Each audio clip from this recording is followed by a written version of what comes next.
आप सभी का स्वागत है। आप समाचार सुनेंगे झारखंड के 24 जिले के चुनिंदा खबर। आइए सुनते हैं समाचार। इससे पहले मेरे चैनल को लाइक और सब्सक्राइब करें और चैनल को शेयर जरूर करें। Ambedkar right party of India एक दिवसीय धरना प्रदर्शन, राज्यपाल के नाम पर उपायुक्त को सौंपा ज्ञापन। चाईबासा में Ambedkar right party of India Paschim Singhbhum के तत्वाधान में आगामी नगर पालिका, नगर परिषद, नगर निगम एवं महानगर निगम चुनाव पर संपूर्ण रोक लगाने के संबंध में सोमवार को चाईबासा स्थित पुराना उपायुक्त कार्यालय परिसर में एक दिवसीय धरना दिया गया। धरना पश्चात झारखंड राज्य के राज्यपाल के नाम पर पश्चिम सिंहभूम जिले के उपायुक्त को एक ज्ञापन सौंपा गया। पत्र में कहा गया कि झारखंड राज्य के अनुसूचित क्षेत्र में जल्द ही नगर पालिका, नगर परिषद, नगर निगम एवं महानगर निगम चुनाव होने जा रहा है। चक्रधरपुर नगर परिषद एवं अन्य का विस्तार योजना के तहत अनुसूचित क्षेत्र में 27 गांव एवं कई एक गांव को सम्मिलित कर असंवैधानिक ढंग से चुनाव करा देने हेतु प्रयास जारी है। झारखंड राज्य के अनुसूचित क्षेत्र में भारतीय संविधान के अनुच्छेद 242 जीसी एवं पेशा अधिनियम 1996 के तहत आगामी नगर पालिका, नगर परिषद, नगर निगम, महानगर निगम चुनाव, चूँकि इस संबंध में कोई कानून अभी तक बना नहीं है। धरना प्रदर्शन में मुख्य रूप से झारखंड प्रदेश अध्यक्ष राजू मुर्मू, प्रदेश सचिव सुखलाल शर्मा, जिलाध्यक्ष दिनू पड़िया और लोकसभा प्रभारी रामहरि गोप उपस्थित थे। आइए सुनते हैं झारखंड प्रदेश अध्यक्ष श्री राजू मुर्मू का ये बयान। सर, आज आप लोग का एक दिवसीय धरना प्रदर्शन एपीआई के द्वारा हुई, किस विषय को लेकर आप लोग धरना प्रदर्शन? सर, ये जो एक दिवसीय यहाँ पे धरना प्रदर्शन चल रहा है, अनुसूचित क्षेत्र के अंदर में नगर पालिका, नगर निगम, महानगर निगम आदि चुनाव कुछ वर्षों से, विगत दशक से चल रहे हैं। Ambedkar right party of India ने जब इस बात को नोटिस किया, देखा कि शेड्यूल एरिया के अंदर में जिस तरह से जबरन नगर पालिका चुनाव किया जा रहा है, जो अनुच्छेद 243 एम और 243 ZC का जो है वॉलेशन है, तो इसको लेकर के चाईबासा और चक्रधरपुर के जो जिला कमेटी है Ambedkar right party of India और साथ में प्रदेश अध्यक्ष Raju Murmu Ambedkar right party of India, इस विरोध प्रदर्शन के लिए, एक दिवसीय विरोध प्रदर्शन के लिए हम लोग यहाँ पर इकट्ठे हुए हैं।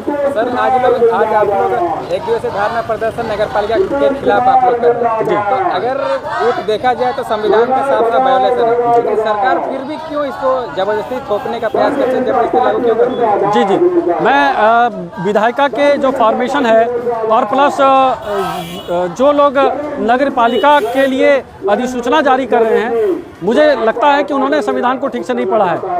ये जो अनुसूचित क्षेत्र है, वहाँ पर जो शासन प्रशासन का जो नियंत्रण है, जो कंट्रोल है एडमिनिस्ट्रेशन का, वो राष्ट्रपति और राज्यपाल के माध्यम से होता है। तो अगर इस क्षेत्र के अंदर में नगर पालिका अलग शक्ति है और शेड्यूल एरिया की शक्ति अलग अलग है, एक तरफ महामहिम से चलती है, राष्ट्रपति से चलती है, दूसरी विधायिका से चलती है, उसके जो प्रमुख होते हैं वो मुख्यमंत्री होता है, ठीक है। लेकिन जिस प्रकार से विधायिका की शक्ति नगर पालिका को लेकर के शेड्यूल एरिया के अंदर में, वो जिस प्रकार से नगर पालिका या नगर परिषद की स्थापना करते हुए वो अनुसूचित क्षेत्रों के जो संवैधानिक अधिकार, उसका फंडामेंटल राइट है, उसका वो हनन कर रहा है। इस बात का हम लोग विरोध करने जा रहे हैं। तो आगे आप लोग क्या कीजिए? अगर सरकार नहीं मानती है, आज आप लोग धरना प्रदर्शन के माध्यम से आप लोग विरोध किए, सरकार अगर नहीं मानती है तो आप लोग आगे क्या रणनीति आप लोग की होगी? देखिए, ये बहुत ही संगीन बात है कि इस देश के अंदर में जो कोई संविधान के विरोध में कार्य करता है उसको संविधान विरोधी कहते हैं। शेड्यूल एरिया के अंदर में जिसकी नोटिफिकेशन अभी तक राष्ट्रपति या राज्यपाल के द्वारा जारी नहीं किया गया है, चाहे वो क्या बोलते हैं कि थाने क्षेत्र का विस्तारीकरण हो या नगर पालिका का हो, ठीक है, तो मेरे ख्याल से तो इलीगल चल रहा है। मैं उसको इलीगल कहता हूँ, गैर कानूनी है।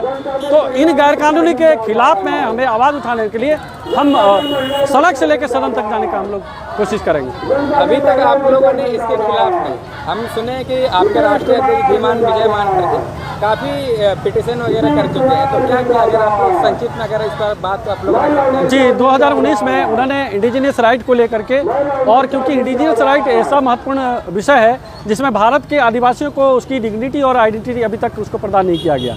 जिस शेड्यूल एरिया के रहने वाले शेड्यूल ट्राइब जो कि 1950 में पैदा हुआ, उसके पहले तो उसकी उत्पत्ति ही नहीं हुई थी, तो जो इंडिजीनियस है उसको वापस 1950 में शेड्यूल ट्राइब बना जाता है और बाद में नगर पालिका की शक्तियों को उसके क्षेत्रों में जबरन स्थापित करके उसकी जो अधिकार है, मौलिक अधिकार, उसके जो फंडामेंटल राइट्स है, उससे उसका हनन किया जाता है। तो मानकर साहब ने राष्ट्रीय स्तर पर ही, इंटरनेशनल स्तर पर उन्हें इंडिजीनियस राइट के जो अधिकार है वो अनुसूचित जनजातियों को दे करके उसका जो पहचान है भारत के में, जो दुनिया विश्व स्तर पर जो उसकी पहचान है, उसको वो स्थापित करना चाहते हैं।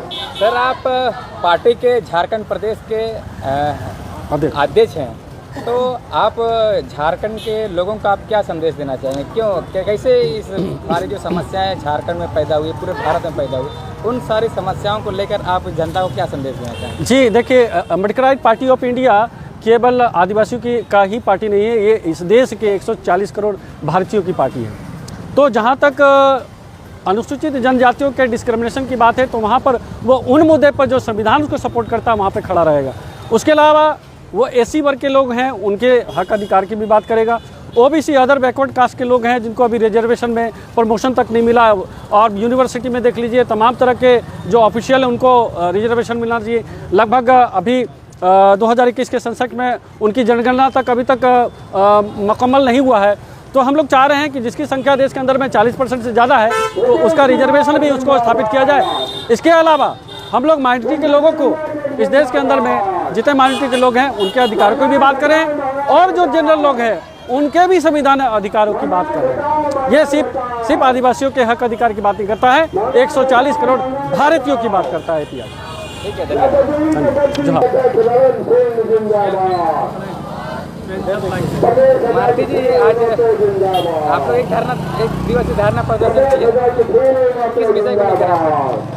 नगर पालिका नगर परिषद चुनाव के विरोध में। जब से भारत देश आज़ाद हुआ, अनुसूचित क्षेत्र में गैर संवैधानिक है, और नहीं तो यहाँ पहचान हम लोग का मिट जाएगा। जल जंगल जमीन से बेदखल हो जाएंगे, बिना ग्राम सभा का जल जंगल जमीन सब पूरा छीना जाएगा। हम लोग को इंडिजिनस राइट मिला नहीं है। अच्छा, तो आप लोगों को क्या संदेश देना चाहते हैं? हम संदेश यही देना चाहते हैं, बहुत सारी राजनीतिक पार्टियां थी, अभी है, लेकिन विजय मानकर साहब का जो राजनीतिक पार्टी अभी गठन हुआ है, हम लोग उस पर आएंगे, तभी हम लोग का संवैधानिक अधिकार हम लोग को मिलेगा। अन्यथा कोई भी दल लूट खसोट और वोट और नोट का ही राजनीति करते आई है।